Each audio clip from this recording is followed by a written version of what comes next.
여러분 안녕하십니까? 법률정보쇼 한문철 변호사입니다. 오늘은 비보호 자해전에 대해서 설명드리도록 하겠습니다. 비보호 자해전 많이 보셨죠? 교차로에 파란 바탕에 비보호라고 써 있는 걸 보셨을 겁니다. 비보호다. 무슨 뜻일까요?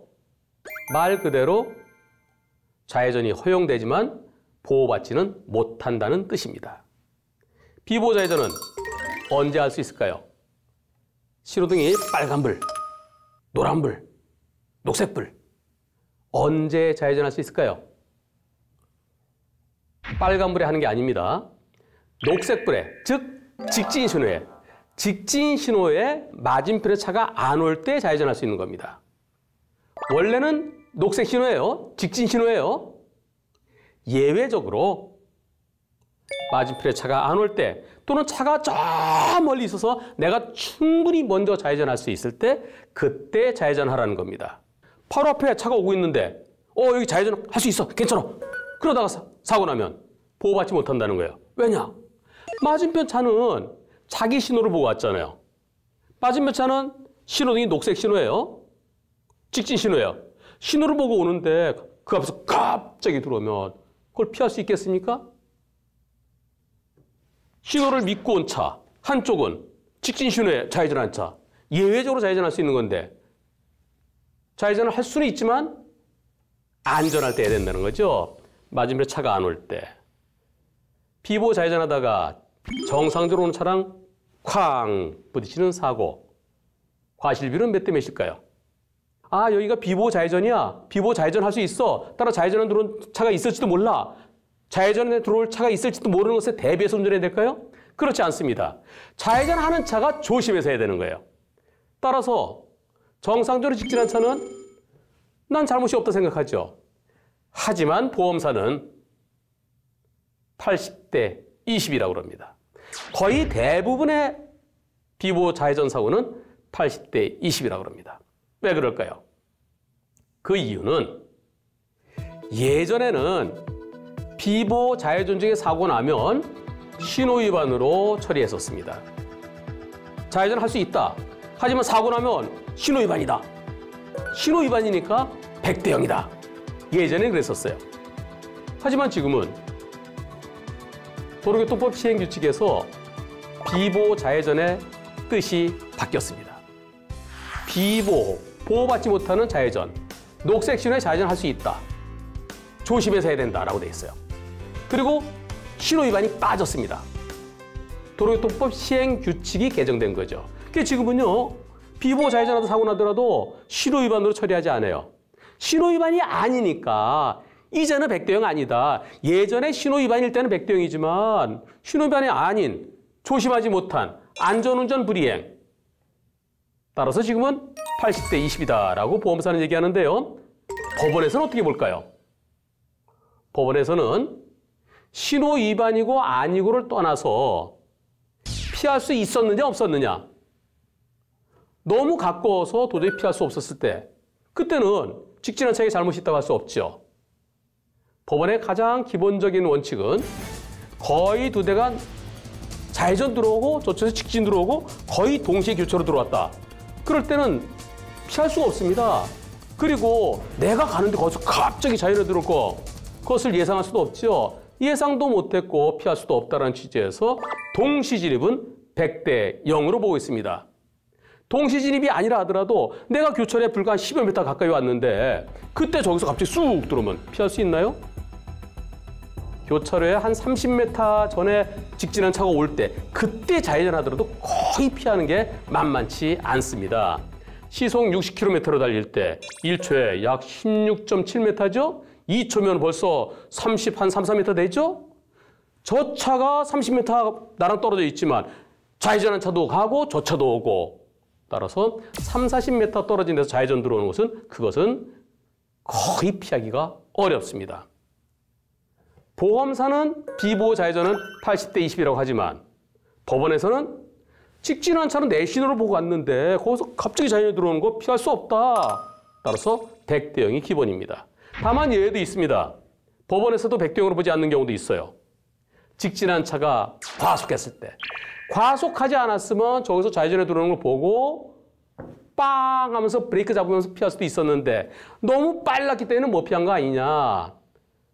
직진차가 과속했을 때는 예외적으로 직진차에게 상황에 따라서 과실을 10%, 20% 또는 30%까지 볼 수도 있습니다. 비보호 좌회전이 이제는 신호위반이 아니니까 아무 때나 무턱대고 좌회전할 수 있다라고 생각하는 것은 큰일입니다. 직진차가 없을 때 또는 아주 멀리 있을 때 그때 안전하게 해야만 되겠습니다.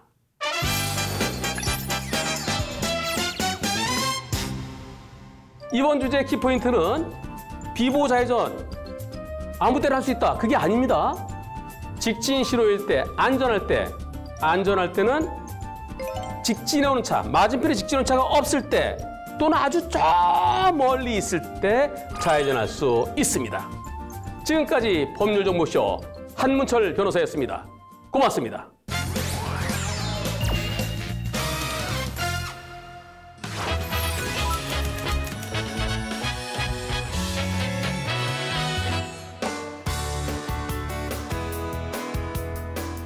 안녕하세요. 법률정보쇼 소병환 변호사입니다. 부부가 이혼을 생각하거나 이혼 절차를 진행하면서 가장 중요하게 생각하고 가장 협의가 되지 않는 부분이 바로 금전과 관련된 위자료 그리고 재산 분할입니다. 이번 시간에는 위자료와 재산 분할에 대해서 알아볼 텐데요. 먼저 위자료입니다. 위자료란 상대방의 불법 행위로 인해 발생한 정신적 손해에 대한 배상을 의미합니다. 여기에서 불법 행위를 이혼에서는 귀책사유라고 보시면 되는데요. 당연히 당사자분들은 상대방의 부정행위나 폭행 등으로 내가 잠을 못 잔 게 며칠인데 얼마나 마음고생을 했는데 라고 생각하시면서 적게는 5천만 원, 많게는 억 단위의 위자료를 생각하시는 경우가 많습니다. 그런데 설명드린 것과처럼 위자료는 정신적 손해에 대한 배상이기 때문에 그 손해액을 입증하기도 쉽지 않고 인정받기도 쉽지 않습니다. 그런 이유로 실무적으로는 위자료는 보통 3천만 원 내외로 정해지고 있습니다. 물론 혼인기간이나 이혼 사유 등을 고려해서 변동이 있을 것이고 5천만 원이 넘어가는 위자료도 가능할 여지는 있습니다만 제가 실제로 소송을 진행해 보면서 상대 배우자의 지속적인 폭행으로 인한 위자료의 경우에도 2천에서 3천 사이로 정해지고 있는 것을 보면 3천만 원 이상의 위자료는 받기 힘들다라고 생각하시면 될 것 같습니다. 그리고 많은 분들이 궁금해하시는 것 중에 하나가 상간자에게도 위자료를 청구할 수 있는가 여부입니다. 당연히 상간자에게도 위자료를 청구할 수 있고 다만 그 위자료의 범위는 상대 배우자의 그 범위와 비슷하다 생각하시면 될 것 같습니다. 부부가 이혼을 하게 되면 혼인기간 중에 부부가 협력하여 이룩한 재산을 나눠야 할 텐데요. 이혼 이후의 정상적인 생활을 위해서 그리고 경제적 능력이 없는 일방을 위해서도 반드시 필요한 절차입니다. 재산 분할의 경우에는 위자료나 재판상 이혼과는 달리 유책 배우자에게도 그 청구할 수 있는 권한이 있습니다. 위자료가 손해배상이라서 그 과실 유무가 중요한 반면에 재산 분할의 경우에는 그 목적이 혼인 재산의 청산 및 부양이 그 목적이기 때문입니다. 그렇다면 재산 분할의 대상이 되는 재산은 어떤 것이 있을까요? 쉽게 말씀드리면 부부의 협력으로 이룩한 모든 재산이 재산 분할의 대상입니다. 예를 들어 부동산, 예금, 자동차, 주식, 연금, 해지연극금, 퇴직금 등 모두 포함되며 특히 퇴직금의 경우에는 예전에는 판례가 재산 분할의 대상으로 인정하지 않았으나 판례 변경을 통해서 현재는 재산 분할의 대상으로 인정되고 있습니다. 동산의 경우에도 당연히 재산이기 때문에 재산 분할의 대상이 되는데요. 다만 동산의 경우에는 그 존재나 그 가치를 입증하기가 쉽지 않은 점 주의하셔야 합니다. 따라서 동산은 재산 분할 이전에, 다시 말씀드리면 이혼 이전에 먼저 확보하시는 노력이 필요한 것입니다. 또한 적극 재산인 뿐만 아니라 소극 재산, 즉 채무도 재산 분할의 대상이 됩니다. 예를 들어 아파트의 가치에서 근저당 설정된 비용을 뺀 순재산이 재산 분할의 대상이 된다 생각하시면 됩니다. 또한 투교재산이라는 개념이 있는데요. 혼인 이전에 이미 가지고 있던 재산이나 혼인 중에 상속이나 증여를 통해서 상대 배우자의 협력 없이 생성된 재산을 투교재산이라고 합니다. 투교재산은 원칙적으로 재산 분할의 대상이 되지 않으나 향후 배우자의 협력이 기여한다면 이 역시 재산 분할의 대상이 됩니다. 그러면 그 재산을 과연 어떻게 나누게 될까요? 이때 확인하셔야 되는 것이 바로 기여도입니다. 재산의 유지 및 증식에 협력하고 감소를 방지한 기여를 고려한다는 의미입니다. 그 기여도를 판단할 때에는 재산의 성격이나 가사, 생활비 분담, 혼인 기간, 재산 규모 등을 모두 파악하게 되는데요. 맞벌이 부부의 경우에는 대등하게 기여도가 책정이 되는 게 일반적이고, 다만 주부의 경우가 좀 고려할 사항이 많이 있습니다. 예전에는 주부의 기여도를 30에서 40% 정도 인정을 해줬고요. 현재는 가사 활동의 가치를 인정하는 추세여서 50%까지 인정을 받고 있습니다. 다만 이 50% 정도 인정을 받으려면 혼인 기간이 10년에서 15년 정도는 되어야 50%를 인정받을 수 있고, 예를 들어 혼인한 지 1년 내지 2년 된 얼마 지나지 않은 혼인 기간의 경우에는 50%가 아닌 10에서 20% 정도 인정을 받고 있습니다. 또한 재산의 규모도 기여도에 어느 정도 영향을 주는데요. 재벌처럼 수천억의 재산이 있는 경우에는 혼인 기간이 아무리 길어도 50% 인정받을 수 어렵다 할 것입니다. 가장 중요한 점은 상대방에게 어떤 재산이 있는지 확인해야 된다는 점입니다. 재산 분할 과정에서 상대방이 자신의 재산을 이미 소비해 버리는 경우에는 향후에 재산 분할 결정이 나오더라도 그 실익이 없는 경우가 있습니다. 이런 경우를 방지하기 위해서 상대방의 재산에 가압류나 가처분을 할 필요성이 있는데요.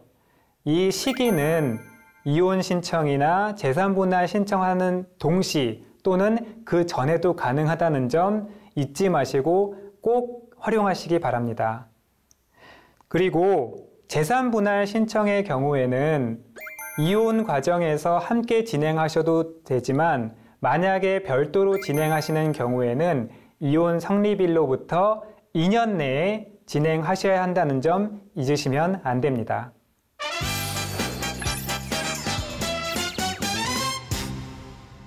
이번 주제의 키포인트는 상대방 재산에 대한 증거 확보입니다. 재산 분할 신청을 하면서 상대방의 재산이 무엇이 있는지 모를 경우에는 향후에 그 실익이 없을 가능성이 상당히 높습니다. 따라서 상대방이 무슨 재산을 갖고 있는지 사실조회나 금융거래 내역 조회, 재산 명시, 재산조회 제도 등을 통해서 명확하게 파악하시기를 다시 한번 당부드립니다. 지금까지 법률정보쇼 소병환 변호사였습니다.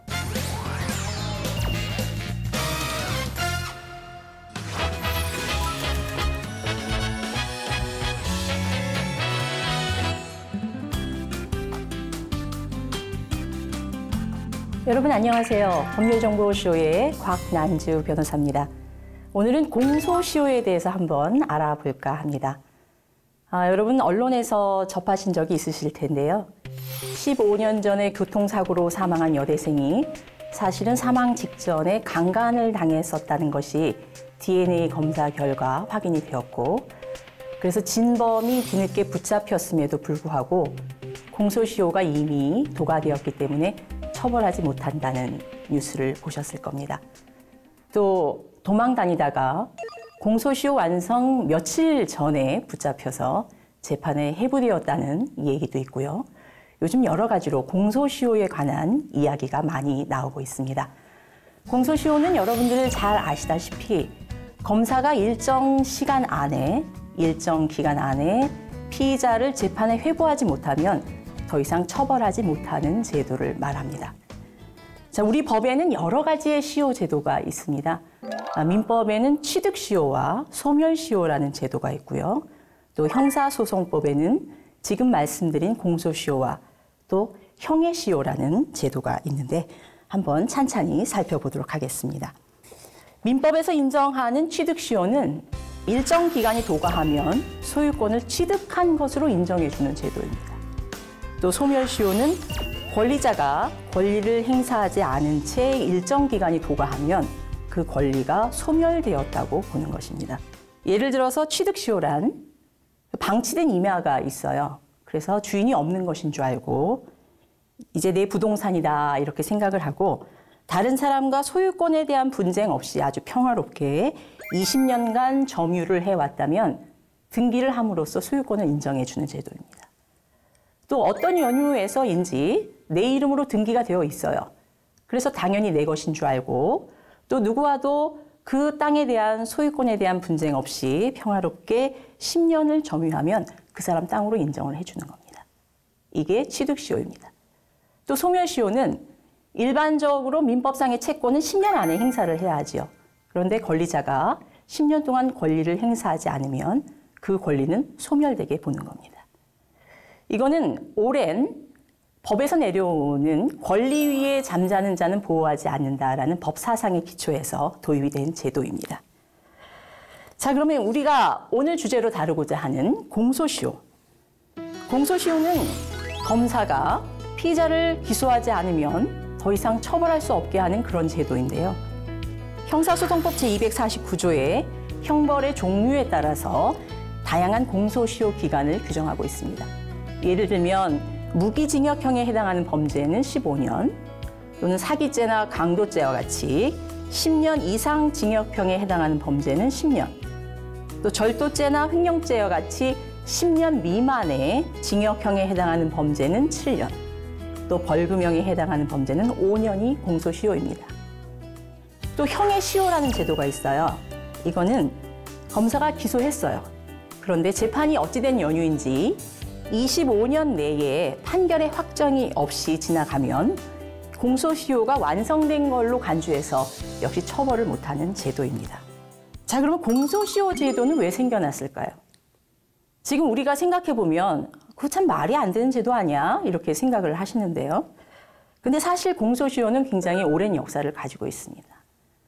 시간이 오래 흐르면 이제 사람들의 기억도 희미해지고 증거도 잘 갖출 수가 없어서 진범을 찾아서 재판하기가 쉽지 않아졌겠죠. 또 죄를 면하기 위해서 도망 다니는 그 범죄자도 그렇게 오랜 기간 도망을 다니는 것은 사실 죄값을 치르는 것과 다를 바 없겠다 이런 생각이 들어서 일정 기간 도망 다니면서 처벌을 받지 않았을 경우에는 자, 이제 그만했으면 됐다. 이제 용서해 주자. 그런 것이 좋지 않겠냐. 이런 생각에서 비롯된 제도였습니다.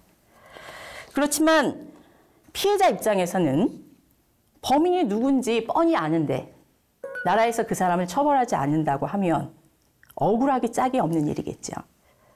그래서 공소시효에 대한 비판 여론이 높아져서 2007년에 공소시효를 연장하는 법 개정이 있었습니다. 아까 제가 설명드린 것이 2007년에 개정된 그 공소시효 기간인데요. 여러분 또 아시겠지만 2015년에 살인사건에 대해서는 공소시효를 폐지하는 법 개정이 이루어졌습니다. 이것은 소위 말하는 태완이법인데요. 그 집 앞에서 황산 테러를 당한 그 어린아이가 49일 동안 고통을 당하다가 죽음을 맞이했습니다.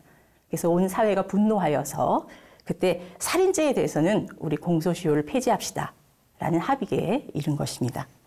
자, 그러면 공소시효는 언제부터 시작이 되고 언제 또 중단이 되는지 그런 경우에 대해서 한번 알아보도록 하겠습니다. 공소시효는 범죄 행위가 종료하면 그때부터 진행을 합니다. 만약에 공범이 있다. 그러면 마지막 공범의 마지막 행위가 종료했을 때 전체 공범에 대한 공소시효가 진행이 됩니다. 그리고 검사가 기소를 하면 공소시효는 중단이 됩니다. 그래서 검사들은 공소시효가 임박하면 열일 제쳐놓고 무조건 서둘러서 기소를 하게 되는 겁니다. 그런데 공범 중에 일부가 기소가 되면 나머지 공범들에 대해서도 공소시효 중단의 효과가 미칩니다. 그래서 가끔 보면 여럿이 범죄를 저질렀어요. 그래서 몇 명은 이제 잡혀 들어가고 하루하루 손꼽아서 공소시효 기간을 계산을 합니다. 그래서 이제 공소시효가 지났다. 그래서 자신 있게 자수서를 제출하고 수사기관에 출석했는데 그 공소시효 중단의 효과를 몰라서 처벌받는 그런 경우도 있었습니다. 요즘은 범죄를 저지르고 도망을 가더라도 국내에 머물러 있으면 공개수배 이런 절차를 통해서 머지않아서 곧 잡히게 됩니다. 그런데 수사망이 좁혀오기 전에 빨리 일찌감치 외국으로 도망을 가면은요, 아무리 국제공조 시스템을 동원한다 하더라도 신속하게 검거하는데 사실상 한계가 있습니다. 그래서 범인이 형사처벌을 면할 목적으로 국외에 머무는 경우에는 그 기간 동안 공소시효는 정지되도록 법이 정하고 있습니다. 자, 그럼 지금까지 공소시효에 대해서 설명을 해드렸는데, 자, 그럼 피해자 입장에서는 이 가해자의 공소시효가 완성되지 않도록 하는 것이 중요하겠죠. 그래서 내가 가해자가 누구인지 모르겠다거나 아니면 가해자를 알지만 도망가서 어디 있는지 모르겠다거나 이러실 때는 서둘러서 신고 또는 고소를 해 놓으시는 것이 좋습니다. 실무상 고소장이나 신고가 접수되면 수사기관에서는 그 사람의 소재지를 파악을 하고요. 또 출석 요구를 합니다. 그런 절차를 거쳤음에도 불구하고 소재 파악이 안 되거나 또는 출석에 불응하면 사건은 일단 기소중지 처분을 하고 지명수배를 내리죠. 지명수배를 하면 불신 검문 등을 통해서 잡힙니다. 이런 과정에서 그 피의자가 외국으로 도망갔다는 사실이 확인이 되면 공소시효를 중단시킬 수 있는 아주 중요한 효과가 있습니다.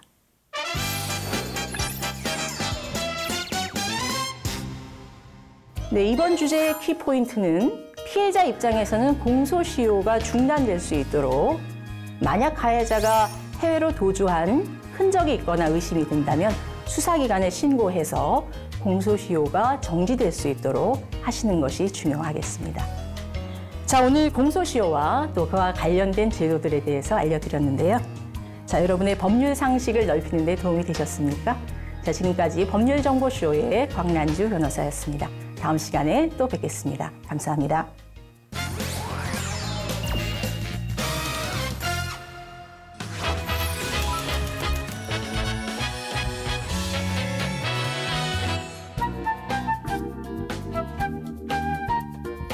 안녕하세요. 법률정보쇼 소병욱 변호사입니다. 지난 시간에는 민사소송 절차를 개관해 보았는데요. 이번 시간에는 대여금 청구 소송을 예로 들어서 원고로서 소장이나 준비서면에서 어떻게 청구 취지 및 청구 원인을 작성하고 어떠한 증거를 제출하여야 하는지에 대해서 설명을 드리는 시간을 가져보도록 하겠습니다. 우선 다음과 같이 간단한 사례를 들어보도록 하겠습니다. 갑은 2017년 8월 1일 을에게 1억 원을 빌려주면서 2017년 8월 31일까지 을이 갑에게 갚기로 하였다. 그런데 을은 2017년 8월 30일에 갑에게 1억 원을 갚지 않았고 이후 갑의 요청에도 불구하고 계속해서 1억 원을 갚지 않고 있다. 갑은 어쩔 수 없이 소송을 제기해야 되겠죠? 그럼 갑은 어떤 내용의 청구 취지와 청구 원인으로 소장을 작성해야 될까요?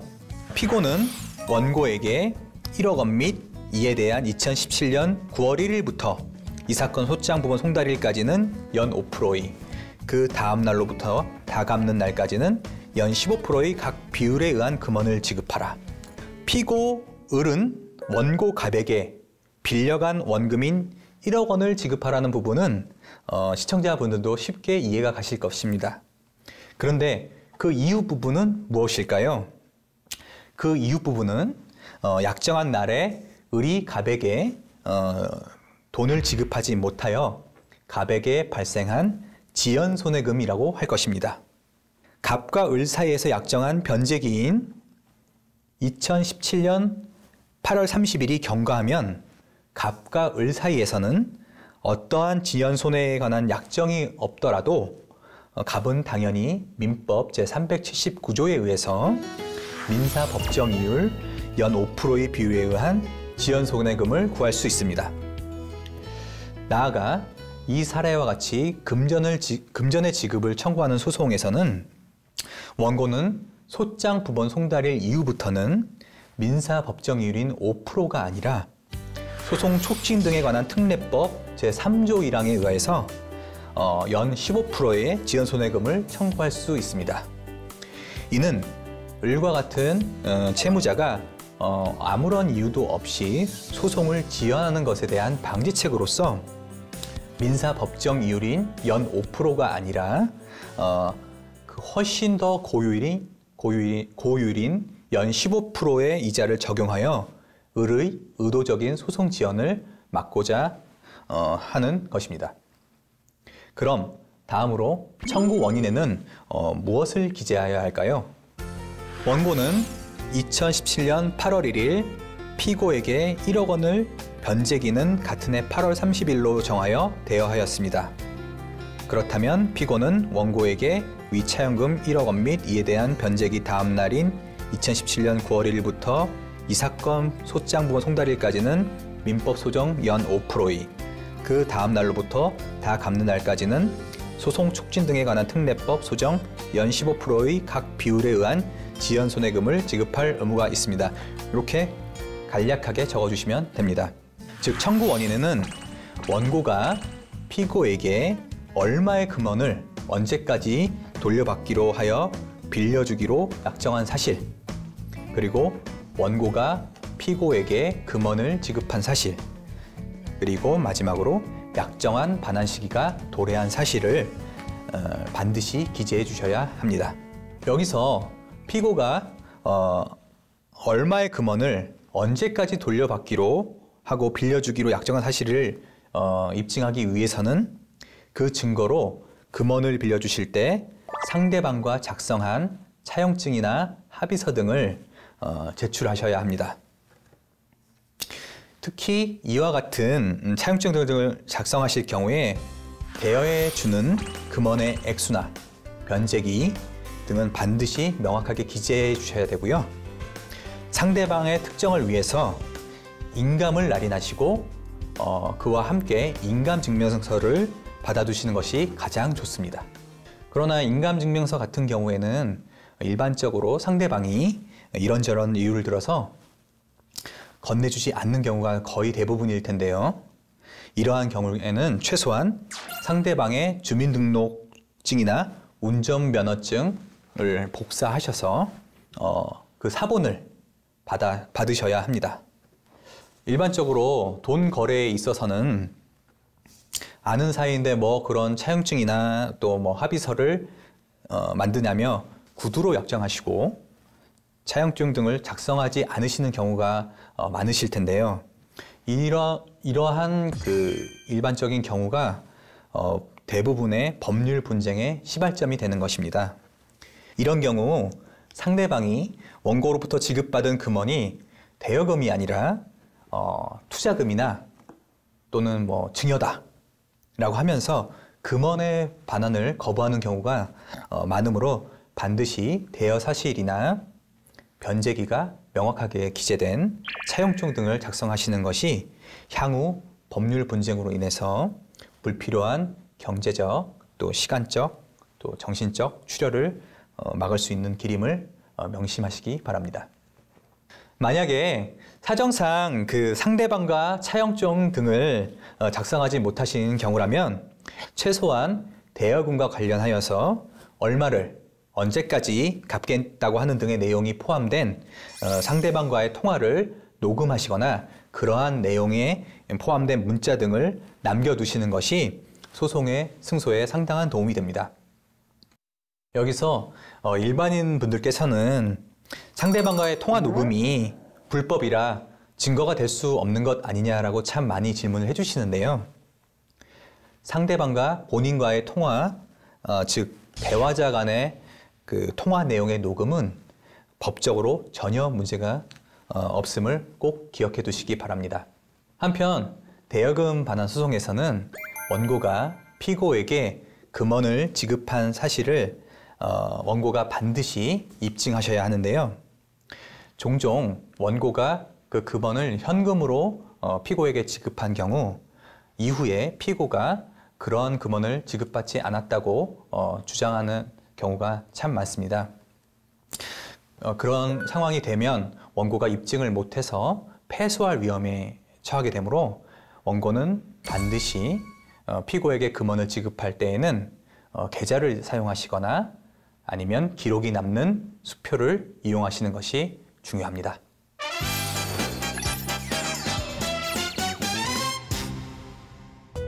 이번 주제의 키포인트는 첫째, 이자 약정이 없더라도 원고는 연 15%의 지연손해금을 청구할 수 있다는 점. 둘째, 금원을 빌려주실 때에는 차용증이나 합의서를 꼭 작성하시고 그렇지 못한 경우에는 얼마의 금액을 언제까지 갚겠다는 내용이 포함된 음성 녹음이나 문자를 남겨놓으셔야 된다는 점. 셋째, 금원은 되도록 현금이 아닌 계좌를 통해서 이체하시거나 기록이 남는 수표를 사용하셔야 된다는 점입니다. 이 세 가지는 꼭 기억해 주시기 바랍니다. 지금까지 법률정보쇼 소병욱 변호사였습니다. 감사합니다.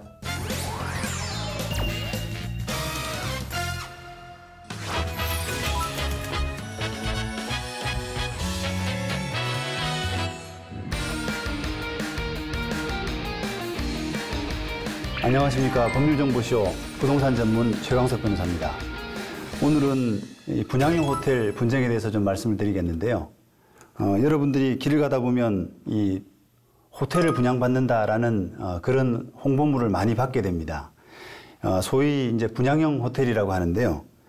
이런 호텔들이 굉장히 매력적인 상품으로 보이시겠지만 실제로는 굉장히 분쟁이 많은 그런 상품이라고 할 수 있습니다. 요즘 들어서 이 분쟁이 많이 늘어나고 있는데요. 가장 근본적인 이유는 분양형 호텔에서 약속을 했던 그 수익금이 제대로 지급되지 않고 있기 때문입니다. 그 아파트 또는 오피스텔과 같은 상품들을 분양한다라고 하는 측면에서 보자면 아파트나 오피스텔과는 별반 다를 것이 없습니다. 다만 이런 분양형 호텔 상품들의 특징은 이런 오피스텔 같은 그 호실을 분양을 하는 것과 더불어서 그 분양한 호텔을 받아서 운영을 한다라고 하는 그런 측면이 조금 특이한 점이 있습니다. 운영을 한다라고 하는 부분은 법률적으로 위탁 계약을 하거나 또는 임대차 계약을 하거나 하는 형식으로 이루어지게 되는데요. 결과적으로는 오피스텔을 분양을 하고 그다음에 그 분양된 오피스텔을 그 소유자로부터 임대차하거나 위탁 운영을 받아서 그 일정 기간을 운영을 하게 되는 그런 구조라고 할 수 있습니다. 자, 그런데 이런 그 운용 그 과정에서 일정 수익금을 지급을 약속하게 되기 때문에 그런 약속에 현혹이 돼서 많은 분들이 분양형 호텔을 계약을 하게 되는 그런 그 상황에 놓이게 됩니다. 이 분양받으신 분들이 그 대부분은 이 약속을 했던 수익금이 상당히 어떤 시중금리보다도 높고 또 왠지 호텔이라고 한다면 좀 다른 상품들보다 왠지 좀 멋져 보이는 그런 매력이 있어서 이런 상품들에 많이 현혹이 되게 되는데요. 자, 문제는 이런 그 수익금을 지급하기로 약속한 부분들이 제대로 지켜지지 않은 것에 가장 문제가 있습니다. 자, 우선 이런 지급을 약속한 주체들을 보게 되면은 분양회사라든지 또는 호텔을 임대차 또는 위탁 운영을 맡게 된 그런 업체들이 수익금 지급을 이제 약속을 하게 되지만, 이런 주체들, 분양 주체들이나 임대차 주체들이 상당히 자력이 취약하다는 점에 근본적인 문제가 있습니다. 결국 나중에 실제로 지급되지 않는 그런 현상이 비일비재하게 발생을 하고, 그 결과 이런 업체들과 분양받으신 분들 사이에 굉장히 많은 소송이 벌어지고 있습니다. 미지급금을 달라, 수익금을 달라라고 하는 그런 소송이 되는 겁니다. 자, 그런데 이런 재판은 분양받으신 분들이 당연히 약속이 정확하게 되어 있기 때문에 판결에서는 승소를 하게 되지만, 실제로 이 업체들이 지급할 능력이 없어서 이 판결이 제대로 지켜지는, 판결이 실현되는 이런 경우는 거의 없는 실정이라고 할 수 있습니다. 네, 이런 현상이 워낙 많다 보니까 과연 이런 업체들이 수익금 지급을 할 만한 실제 마음이 있었느냐라고 하는 부분이 의심할 수밖에 없게 되는데, 이 회사들은 어떤 상황의 변화, 예를 들어서 뭐 중국하고의 관계가 안 좋아서 갑자기 지금 어려워져서 호텔업이 안 되는 것이다, 그런 이야기를 하고 있습니다만, 실제 잘 따지고 보면은 원래부터 이런 호텔이 어느 정도 될 것이다, 수익금을 어느 정도 올릴 것이다라고 하는 부분 자체가 약간 신기루에 의존한, 너무 장밋빛 전망에 의존한 그런 계획 하에서 이루어진 경우가 상당히 많이 있습니다. 그렇다면 이런 수익금 약속이 잘 제대로 지켜지지 않으면 어떻게 나중에 정리가 되는지, 이런 부분을 한번 생각해 볼 필요가 있는데, 단순히 생각하게 되면 수익금 약속 미지급에 따른 계약 해지, 법률적으로는 이런 부분이 당연히 가능할 수가 있습니다. 그런데 이런 분양형 호텔의 구조가 여러 수십 개, 수백 개의 어떤 오피스텔, 이런 부분들을 한꺼번에 관리하는 그런 구조이기 때문에 이런 계약을 해지하기도 현실적으로는 참 쉽지가 않습니다. 왜냐하면은 오피스텔 분양받으신 분들의 생각들이 다 다르기 때문이죠. 이런 업체들을 배제하고, 수익금이 안 들어온다고 해서 배제하고 또는 계약을 해지하고 다른 업체들을 들이는 과정에서는 상당히 어떤 기간적인 손해 또는 리스크, 이런 부분들이 발생할 수밖에 없어서 일부의 분양받으신 분들은 기존 업체를 내보내는 것에 동의를 하지만, 또 다른 일부의 수분양자분들께서는 그런 업체들을 그대로 두자, 조금 지켜보자 라고 하는 그런 생각들을 갖고 있기 때문에 이 분양받으신 분들 간에 충돌이 발생하는 그런 현상도 비일비재하게 발생을 하고 있습니다. 그 결과 이 한 건물, 오피스텔 건물 안에서 기존 업체가 운영하는 호실들과 거기에 반대하는, 거기에 계약을 해지하고 반대하는 수분양자들이 운영하는 호실, 이렇게 나뉘어져서 어찌 보면 한 지붕 두 가족의 형태로 호텔이 운영되는 그런 좀 기괴한 현상도 발생하고 있는 것입니다. 결국은 이런 분양형 호텔은 상당히 어떤 수익금을 지급하겠다라고 하는 그런 약속이 굉장히 전망에 근거해서 실제로는 잘 실현되기가 어려운 그런 약속에 기반한 상품이기 때문에 이 분양 받으시는 과정에서는 상당히 신중하게 생각하실 필요가 있습니다.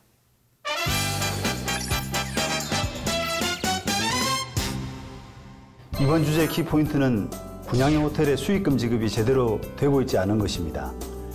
분양형 호텔은 장밋빛 전망에 근거해서 수익금 지급을 좋게 해주는 그런 상품인데 실제로 제대로 지급되는 경우는 거의 없습니다.